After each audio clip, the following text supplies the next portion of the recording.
Hello YouTube and fellow preppers, I am Geordie Prepper.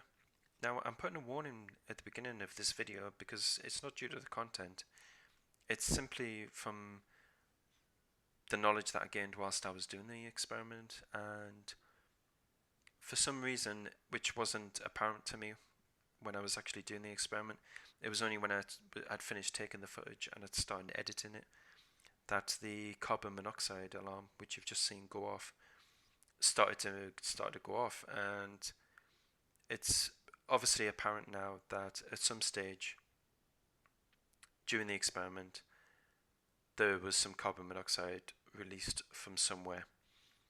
I don't believe it was from the fire dragon because it says that it's non-toxic. However, there is a ingredient in the fire dragon called denatured alcohol, or on the actual bottle it's denatured ethanol, but ethanol is basically alcohol, and it's also called methylated spirits, denatured alcohol. It's basically the ethanol with added ingredients to make it discouraged for consumption, basically, because obviously it has ethanol in it, it is an alcohol. And also, after the fact, I looked at ethanol fireplaces, and they do say that these devices do pollute the air in the rooms. So basically the conclusion to the experiment is that although the fire dragon gel is claimed to be non-toxic, and I don't think it was the actual source of the carbon monoxide which made the alarm go off, I just want to state now that if you're going to do anything and you're going to use any sort of fuel in an indoor environment, make sure that you just, when you're dealing with fire anyways, that you have adequate precautionary measures nearby. When I was doing the experiment, I had firefighting equipment near me, and it's obvious now, I think, where the source of the carbon monoxide came from. In the first part of the experiment, I was using a tea light, and towards the end of it, the remaining substances in the tea light, namely the wick, started to burn. And in the subsequent part of the experiment, where I'm using the little aluminium container, there was no such smoke that was coming off it. So I don't believe that the fire dragon was the actual source of the carbon monoxide which made the alarm go off, but I just wanted to impress upon you before you watch the video that, you know, fire isn't a joke. Combustible substances aren't a joke. You need to be very careful when you're dealing with them, whether you're indoors or outdoors. And obviously for the younger preppers out there that may be watching this, just make sure that you've got an adult with you if you are using fuels, because, you know, problems can and do arise when you're using them. They are highly flammable, they're highly combustible. If they get on you, they can be very hard to extinguish, and you really just need to be careful. And I just wanted to say that before the actual main video. And it's also, when you watch the video, you know, just learn from my mistake, because I conducted the experiment to look for an alternative fuel if the main supplies are cut off at a property. So if you've got no electricity or gas, I was basically looking for something other than gas cylinders to use. The conclusion I've came to is that I'm actually just going to stick with gas cylinders. They're a lot safer, there's less things that can go wrong with them, and I just think that the efficiency of the gel also wasn't high enough to replace a gas cylinder. So just be safe out there, guys, be prepared. I hope that you learned from the video, because I certainly learned from the video. It was actually a very worthwhile experiment to conduct. Please enjoy the video, please like the video, please share the video, and, you know, don't forget to subscribe if you're not already. Be safe, guys, and be prepared. Hello YouTube and fellow preppers, I am Geordie Prepper.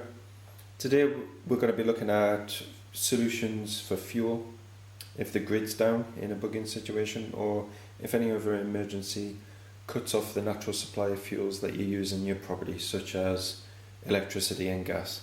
Now, we all know that you can stock up on gas canisters, gas cartridges, and they work well. All you need to do is just couple them with a stove, and you can boil water, you can prepare food. Obviously, there is risks to having this sort of thing on your property. If there's a fire near your store of gas canisters, then you have the possibility of explosions, leakages of the gas, etc. So today what I'm going to be looking at, and it's just arrived in the post today, is this Fire Dragon gel. Now, I've seen many reviews of it outside in the field. I want to just see how it works inside. I've seen it lit in many weathers. I know that this stuff works. I just want to see how it compares to this. I've tested the gas canisters and I've tested boiling a certain amount of water. So basically what I'm doing is I'm just experimenting to see how this compares and the piece of equipment that I'm going to couple it with. And I haven't done any other tests beforehand. This is just raw as it's happening, and I'm just taking you guys along with it. So the stove that I'm going to be using is this little bushcraft box. It's just a tiny little stove which I'm going to assemble, and then I'm going to put the fuel on it. Alright, so I've got the stove assembled. It's just a little bushbox stove. It comes in quite a lot of pieces. I wouldn't mind something which you just unfold and it's already assembled, but this is just what I've got for now. Basically what I'm going to be doing is filling up a clean canteen with 800 millilitres of water. I'm just going to pop it on the top there. The little tea light is just going to go underneath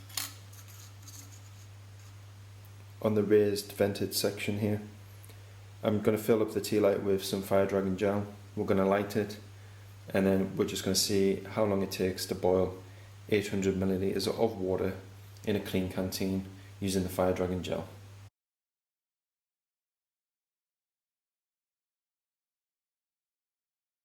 So there you have the Fire Dragon gel. Okay, so this is the setup that we're going to be using to perform this experiment.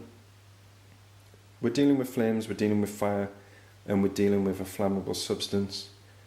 So I've got the bushbox stove on. Basically it's just an oven tray. This is just something which can contain any fluid if it spills. We're dealing with a flammable substance after all. So when you're doing these sorts of things, just be aware and just take the adequate precautions when you're doing it. So what we're going to do now is we're just going to light the gel and just pop it into the bushbox stove. I'm glad I didn't fill the tea light right to the top, because the Fire Dragon gel is actually bubbling away now. Let's see if I can get it zoomed in. You should be able to see that the gel's actually bubbling away there, so you definitely don't want to fill anything that you put it in right to the top, because it's going to bubble over. So what I'm going to do now is I'm going to put the clean canteen on. There doesn't seem to be any smoke, so we'll start the clock and we'll see how long it takes for it to boil.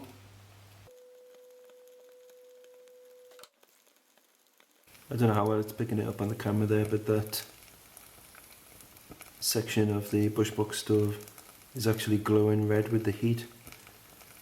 So it's obviously a very hot flame. I would suggest that whilst you're doing this, you obviously have ventilation in the area that you're doing it in.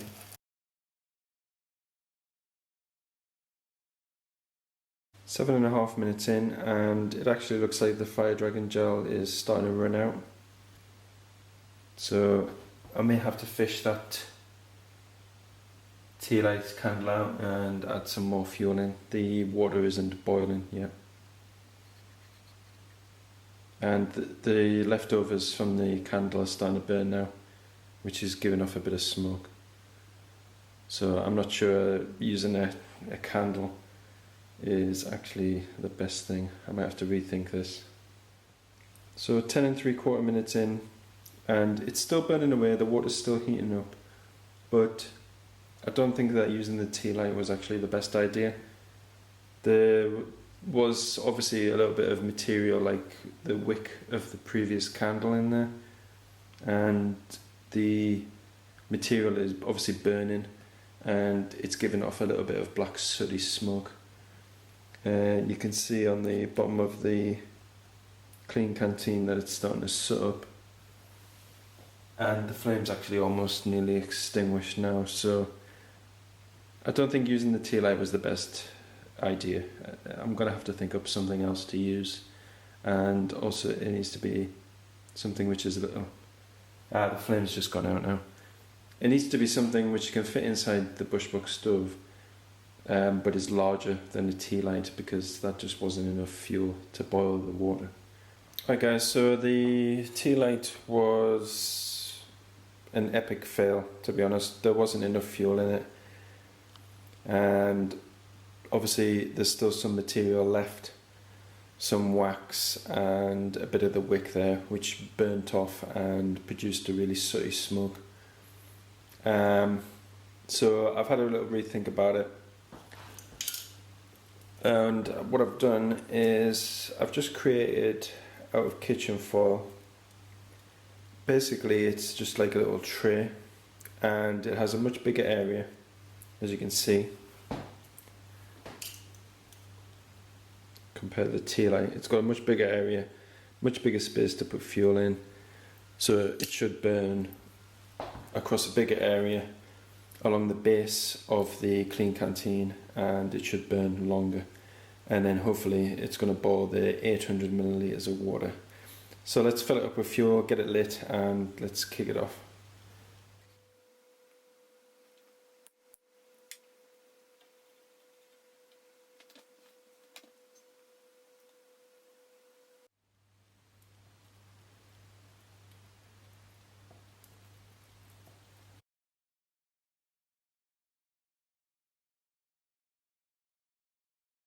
Now you can see that that's a much bigger flame. The kitchen foil is obviously a lot cleaner as well. There's nothing that's residual left over that's going to burn off and produce like a sooty smoke. So I'm already a lot happier with the size of the flame. It's licking around the pot there, and you can see pops of the flame just popping up. So we're getting some good amount of heat all around the canteen here, and it shouldn't be too much longer before it's boiling. We're approaching 5 minutes now.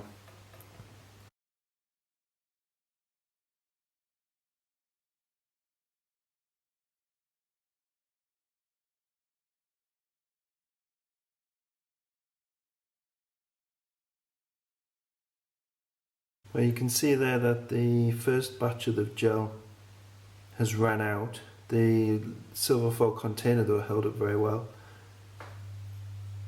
and the water is actually starting to boil. We've got some steam coming off it there, so I'm going to refill it, and then that should finish off the boil, and I'm going to pause the timer. So this is batch number 2 of the gel.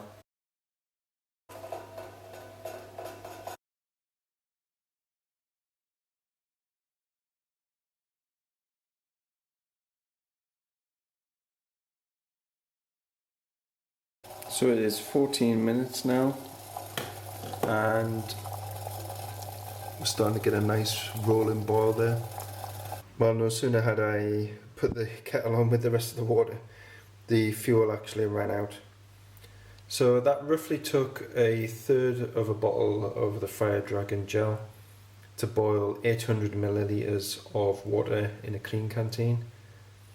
And I don't think that's really that efficient, to be honest, but if obviously the utilities are cut off and you have no gas, no electric, then, and you need water boiled, then obviously if you've got nothing else, then I would say it's a decent solution. There's nothing toxic coming from it. I'm able to breathe perfectly fine. I'm not affected by any of the fumes at all. I would say use it in a ventilated area, and make sure that there's nothing above the flame which could catch fire. Obviously I've learnt a few things as well. Using a tea light just didn't cut it. The little aluminium foil container I made has fared really well actually. The flame was a hell of a lot bigger, it heated up the water much quicker. You don't have to refill it as much. It took 2 refills to boil the water, which isn't particularly that bad. Like I said, if you've got nothing else, then obviously you've got to work with what you've got. So I've learned a lot doing this experiment. I hope you guys have enjoyed it. What suggestions do you have for boiling water, preparing food? If you don't have anything like gas canisters, you're very limited with your choices in a bug-in, I think. Obviously you've got to think about the safety of your bug-in location, and you've got to think about breathing, what fumes are coming off, you're in a confined area. So yeah, it's been a worthwhile experiment, and obviously the last thing to say is to be safe and be prepared.